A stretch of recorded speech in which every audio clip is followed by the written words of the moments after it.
from beautiful Hiriketiya in the south of Sri Lanka.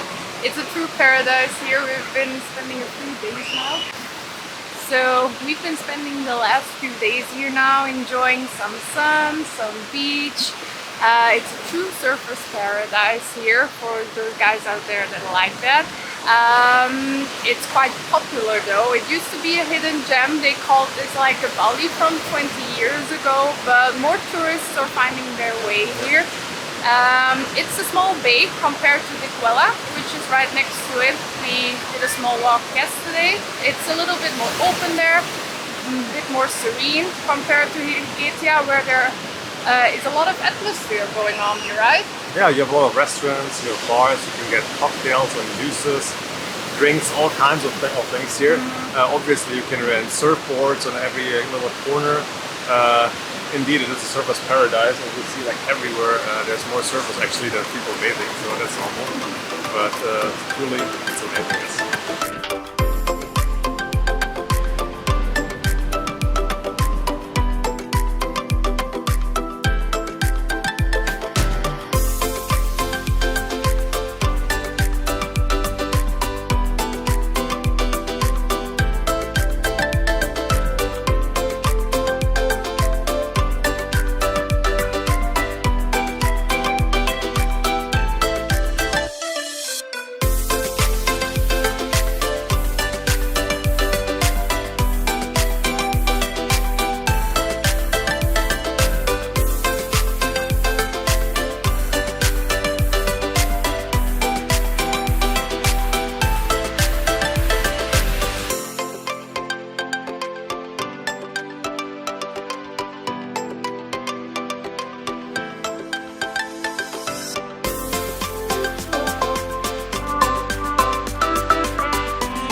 So we made like a little detour from Hiriketiya and we went to the Dikwella Beach. Yeah, just to check it out. It was not that far of a walk. 20 minutes, yeah, 20 minutes, something like that. And we have to say it's like super empty. It's like way different, There's like way different experience here than Hiriketiya. Like less bars, you don't see like people in the water that much. It feels a bit deserted, to be honest. Yeah, it's like the water is also like much more wild. Yeah, it's the bay, because they're old bays. This one is a bit more open. Yeah, it's way bigger. It's huge. Way more wind. Yeah. But unexpectedly like deserted, and I think some people would like that. Like not to be around like too many tourists and have like a whole piece of beach to yourself, because I mean look at this, it's like all empty. Interesting.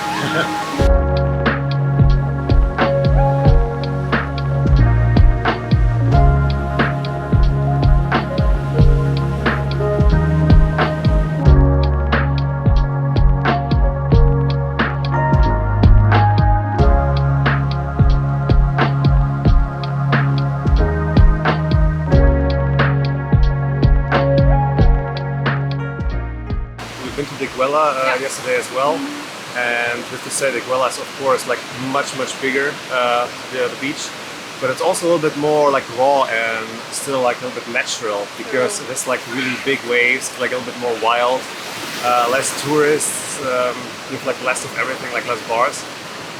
There's like two beaches like for everybody's preference, so you can choose which you would like more. Yeah, if you want to be a little bit more by yourself, we would say Dikwella. But if you like cozy atmosphere with a lot of bars and cute restaurants, and Hiriketiya is definitely the place It's to also be. our favorites. Yeah, we ate so well here, guys.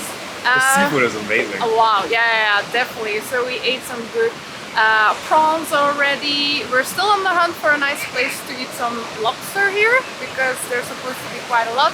But we can really recommend, what was the restaurant called? The garlic? Wow, yeah, we something with garlic. We have to look it up again. Because like also around our place where we stayed on the house House on the Bend is the hotel we stayed. Also the other one that we can recommend had like an Italian name or something. La Ventana. It's right across from it. There we had like a nice fish as well. Juices you can get everywhere, like really good ones. At the moment it's less mango, more papaya, but they're amazing here. Yeah, Moritz is a bit sad because me too, we're huge mango lovers, but the season starts more in April, so not much mango is to right be now found. you have like more green ones or like unripe ones, but there's so much other fruit in abundance, so you'll definitely get your shot of like vitamins. And we're living on coconuts here, definitely. Every single day somehow we eat coconuts or drink coconuts. We absolutely enjoyed our little hike to Ella's Rock. It's the other one opposite from Little Adams Peak in Ella. It's a little bit more quiet, there are less tourists, not everybody takes this hike. It's a little bit more rugged as well, I would say. Yeah, the environment, of course it's still an easy hike, but with temperature it was like a little bit, not demanding, but it got to us a little bit. Also we went there like quite at the time it was like super well. Yeah, we saw some people coming back already. They went more for the sunrise. Sunrise. for the sunrise. But in general, we can say it's like less touristy, and really people who like hiking go there, or like also people who enjoy the scenery. So people will take photos and videos there as well. Yeah. But if I compare it to Little Adams Peak is like really something you can do in like half an hour. Go up there and the way up itself, because what a lot of people do, they take the road on the tracks. Yeah. They take the road on the trail tracks, and it's also quite an experience actually, and quite cozy to walk that little road. So it's a really nice walk up, a little bit more demanding because it are like rugged stairs. It's quite in the green. We heard, Moritz actually was reading about it online, that in Sri Lanka you have these leeches. And I like threw it a little bit in the wind.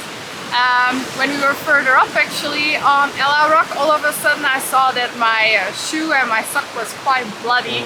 So what did I get? I got stung by a leech. And we saw a lot of people who were up the rock as well, when they were checking their shoes, had like one or two like of those stings. But usually this happens like more in moister regions, like let's say this in Haraya or in Hara. Yeah. The rainforest, let's say the rainforest rainforest of Sri Lanka, they definitely have leeches, and also more in the rain season when it's like super moist, then it happens much more. So I didn't expect it she at still all. got one, but for that reason I was actually wearing like more like hiking socks, which were a little bit higher and thicker. I was already like thinking it might happen. You had like quite thin ones, right? Yeah, and so yeah, we saw quite some people that also had it, like you said. And the thing is, I didn't notice it at all. It didn't hurt. it just like leaves quite a bloody mess. Yeah, we saw because- people with major bleedings.